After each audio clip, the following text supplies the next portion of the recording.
مسئلہ نمبر 11، روزے کی قضا کب تک کر سکتے ہیں، یعنی اگلا رمضان آنے سے پہلے پہلے کب کرنی ہے؟ تو اس کے بارے میں بخاری اور مسلم دونوں میں حدیث ہے۔ عائشہ سلام اللہ علیہا کہتی ہیں کہ میں اپنے جو پیریڈز کے روزے چھوٹ جاتے تھے رمضان کے، میں ان کی قضا شعبان کے مہینے میں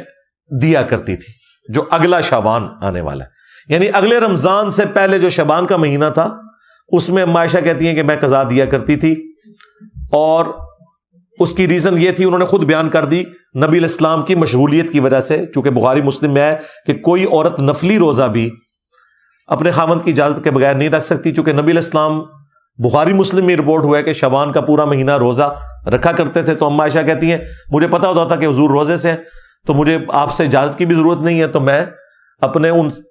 7 روزے جو بنتے تھے یا جو بھی بنتے تھے ان کی قضا دے لیا کرتی تھی۔ اس سے یہ پتا چل گیا کہ پورے سال میں کسی بھی وقت آپ روزوں کی قضا کر سکتے ہیں۔ بعض لوگ شوال کے 6 روزوں کے اندر ڈبل نیت کر لیتے ہیں، اس طرح نہیں ہوگا بھائی، ہاں یہ ہو ہی نہیں سکتا کہ آپ نے نوٹوں کے کیس میں، مال کے کیس میں تو یہ نہیں کرتے کہ ڈبل نیت کر لیں، تو وہ نفلی روزے الگ سے رکھنے ہوں گے، یہ قضا روزے الگ سے ہیں۔ تو پورے سال میں کسی بھی وقت آپ روزے قضا کر سکتے ہیں، اور اس میں آپ کے اوپر کوئی قدغن نہیں ہے کہ گرمیوں میں روزے چھوٹے ہیں تو سردیوں میں کیوں قضا دے رہے ہیں، آپ کی مرضی دے سکتے ہیں، اس کے اوپر اللہ تعالیٰ نے کوئی گرفت نہیں رکھی۔ اسی میں ایک اور مسئلہ اس کے ساتھ جو جڑا ہوا ہے وہ یہ ہے کہ اگر کوئی شخص اگلا رمضان آ گیا اور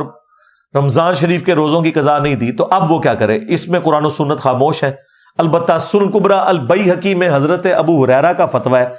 کہ اگر اگلا رمضان بھی آ گیا تو اب اگر کوئی شخص پچھلے رمضان کے روزوں کی قضا اس رمضان کے گزرنے کے بعد کرے گا تو وہ پھر ڈبل کام کرے گا، روزے کی قضا بھی اور ہر اس روزے کے بدلے فدیہ بھی دے گا، جو قرآن میں ہے مسکین کو 1 وقت کا کھانا کھلانا یا اس کے ایکویلنٹ رقم دے دینا، وہ بھی دے گا۔ اب اسے اس کا فدیہ بھی دینا ہوگا اور قضا بھی کرنی ہوگی۔